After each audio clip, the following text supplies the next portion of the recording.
আসসালামু আলাইকুম। স্বাগত জানাচ্ছি আন্তর্জাতিক সংবাদে। শুরুতেই সংবাদ শিরোনাম, পরে বিস্তারিত। এবার দুর্নীতি মামলা থেকে বাঁচতে প্রেসিডেন্টের কাছে ক্ষমা চাইলেন নেতানিয়াহু। আরও জানিয়ে দেব, রাতভর রুশ বাহিনীর হামলায় কিয়েভে ৩ জন নিহত, আহত ৩৭ জন। এদিকে দ্বিরাষ্ট্র সমাধানে ইসরায়েল ফিলিস্তিন সংঘাত নিরসনের একমাত্র পথ বললেন পোপ লিও। সর্বশেষ জানিয়ে দেব, বন্দীদের পোশাকে কলার স্তূপে নেতানিয়াহুকে বসে বিক্ষোভ। শুনছিলেন সংবাদ শিরোনাম, এবার বিস্তারিত।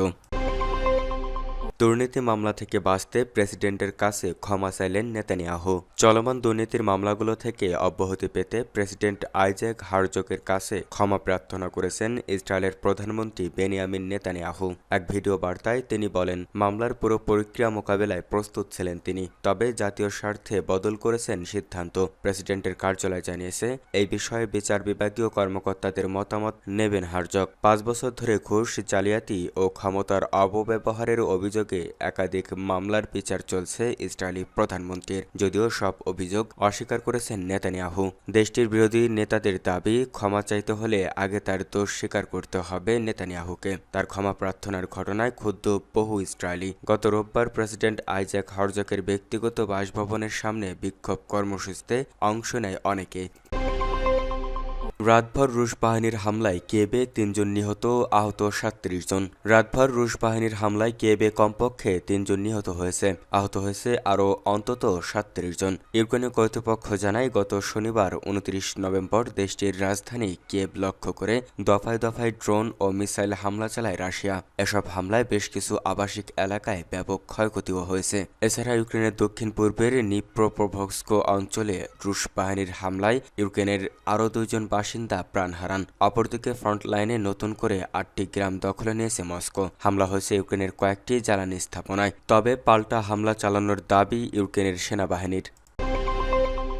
দ্বিরাষ্ট্র সমাধানই ইসরায়েল ফিলিস্তিন সংঘাত নিরসনের একমাত্র পথ বললেন পোপ লিও। দ্বিরাষ্ট্র সমাধানে ইসরায়েল ও ফিলিস্তিনের দীর্ঘদিনের সংঘাত নিরসনের একমাত্র পথ বলে মন্তব্য করেছেন খ্রিস্টান ধর্মাবলম্বীদের প্রধান ধর্মীয় নেতা পোপ চতুর্দশ লিও। পোপ হিসেবে নিজের প্রথম বিদেশ সফরকালে গত রোববার ৩০ নভেম্বর এক সংবাদ সম্মেলনে এই মন্তব্য করেন তিনি। খবর রয়টার্সের। চলতি বছরের মে মাসে পোপ ফ্রান্সিসের মৃত্যুর পর ক্যাথলিক চার্চের প্রধান নির্বাচিত হন পোপ লিও। এরপর এটাই তার প্রথম বিদেশ সফর। গত বৃহস্পতিবার সফর শুরু করেন তিনি। সফরকালে গত ৩ দিন তুরস্কে কাটান তিনি। এরপর রোববার বিকেলে লেবাননে পৌঁছান। ফিলিস্তিনের গাজা ও লেবাননের ইসরায়েলের অব্যাহত হামলার মধ্যে তার এই সফরকে বেশ তাৎপর্য বলে মনে করা হচ্ছে। তুরস্ক থেকে লেবানন যাওয়ার পথে বিমানের মধ্যে এক সংবাদ সম্মেলনে কথা বলেন পোপ। ফিলিস্তিনি ইস্যুতে ভ্যাটিকানের অবস্থান পুনর্ব্যক্ত করেন তিনি। বলেন, আমরা ইসরায়েলের বন্ধু এবং দুই পক্ষের মধ্যে মধ্যস্থার ভূমিকা রাখতে চাই, যাতে সবার জন্য ন্যায়সঙ্গত সমাধানের দিকে এগোনো যায়। ইসরায়েলের বেশিরভাগ রাজনৈতিক নেতাই, বিশেষ করে প্রধানমন্ত্রী বেনিয়ামিন নেতানিয়াহু, ফিলিস্তিন রাষ্ট্র প্রতিষ্ঠার তীব্র বিরোধিতা করেছেন। সংবাদ সম্মেলনে পোপ জানান, তুরস্কের প্রেসিডেন্ট রিসেপ তাইপ এরদোয়ানের সঙ্গে ইসরায়েল ফিলিস্তিন ও ইউক্রেন রাশিয়ার সংঘাত নিয়ে কথা বলেছেন তিনি। উভয় যুদ্ধের অবসানে তুরস্ক গুরুত্বপূর্ণ ভূমিকা রাখতে পারে বলে তিনি মনে করেন। তুরস্ক সফরকালে পোপ লিও সতর্ক করে বলেন, বিশ্বের বিভিন্ন প্রান্তে অস্বাভাবিকভাবে বাড়তে থাকা রক্তক্ষয়ী সংঘাত মানবজাতির ভবিষ্যৎকে ঝুঁকিতে ফেলছে। ধর্মের নামে এসব সহিংসতার নিন্দা জানান তিনি। তুরস্ক মূলত মুসলিম প্রধান দেশ হলেও এখানেই বসবাস করেন বিশ্বের ২৬ কোটি অর্থোডক্স খ্রিস্টানদের অত্যাধিক নেতা একোমেনিক্যাল প্যাট্রিয়ার্ক বার্থোলোমিউ। ধর্মীয় সহাবস্থানের উদাহরণ হিসেবে তুরস্কের প্রশংসা করেন পোপ এবং বলেন, বিভিন্ন ধর্মের মানুষ শান্তিতে বসবাস করতে পারে। বিশ্বের সর্বত্রই আমরা এই ধরনের উদাহরণ দেখতে চাই।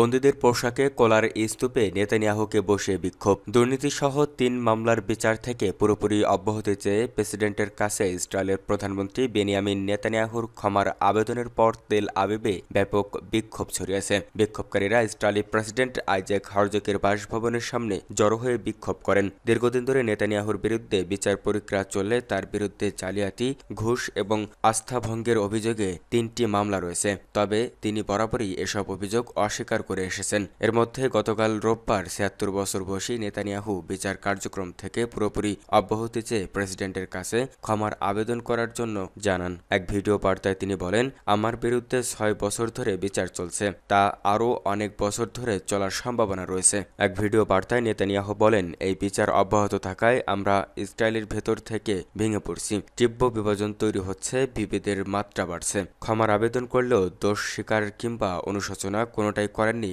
নেতানিয়াহু। এতে ক্ষুব্ধ হন তার দেশের অনেকে। খবরটি প্রকাশ্যে আসার কয়েক ঘন্টার মধ্যে তেল আবিবে গতকাল রাতে প্রেসিডেন্টের ব্যক্তিগত বাসভবনের সামনে ব্যাপক বিক্ষোভ হয়। কয়েকজন বিরোধী আইন প্রণেতা অধিকার কর্মীদের সঙ্গে বিক্ষোভে যোগ দেন। তারা নেতানিয়াহুর আবেদন বাতিল করে দিতে প্রেসিডেন্টের প্রতি আহ্বান জানান। কারাবন্দীদের কমলা রঙের পোশাক পরে নেতানিয়াহুর আদলে সেজে বিক্ষোভে সামিল হন একজন। সেখানে কলার স্তূপের পেছনে অনেকে দাঁড়িয়ে পার্ডন ব্যানানা রিপাবলিক স্লোগান দেন। কলার স্তূপের মধ্যে ক্ষমা লেখা প্লাকার্ড ঝুলছিল। ব্যানানা রিপাবলিকান বলতে এমন একটি দেশকে বোঝানো হয়েছে যেখানে রাজনৈতিক স্থিতিশীলতা থাকে, শাসন ব্যবস্থা দুর্বল হয়, বিদেশি একচেটিয়া গোষ্ঠী অর্থনৈতিকভাবে কোনো দেশকে শোষণ করে।